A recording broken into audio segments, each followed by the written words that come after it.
காலையில எந்திரிச்சு வரும்போதே பார்த்தீங்கன்னா, ஒரு அடுப்புல வந்து விசில் வந்துட்டுருக்கு, பருப்பு வெந்துட்டுருக்கு. அம்மா வந்து மாவு வந்து கலக்கி வச்சுட்டுருந்தாங்க, அக்கா வீட்டுக்கு குடுக்குறதுக்காக. அப்புறம் ஜன்னல் ஓப்பன் பண்ணி பார்த்தா, வெயில் வந்து ஒரு 6:45, 7 இருக்கும் காலையில. 11, 12 மணிக்கு அடிக்கிற வெயில் அப்பவே அடிச்சிட்டு இருந்துச்சுங்க.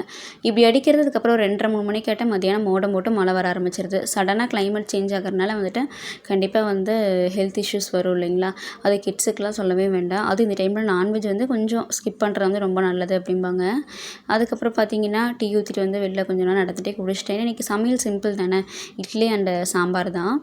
அதுக்கப்புறம் பார்த்தீங்கன்னா, நம்ம இந்த கோலம் வந்து இப்போ தான் போட்ட மாரி இருக்குது. பட் நேத்து போட்டது. இருந்தாலும் ஃப்ரைடேங்கிறனால அத வந்துட்டு க்ளீன் பண்ணிட்டு நம்ம வந்து திருப்பியும் தண்ணி தெளிச்சு கோலம் போடலாம் அப்படின்ட்டு போட்டுட்ருந்தேங்க. அதுக்கப்புறம் நான் போய் குளிச்சுட்டு வந்துட்டு, இன்றைக்கி ஃப்ரைடேங்கிறனால வந்து விளக்கேத்தி சாமியெல்லாம் கும்பிட்டாச்சுங்க.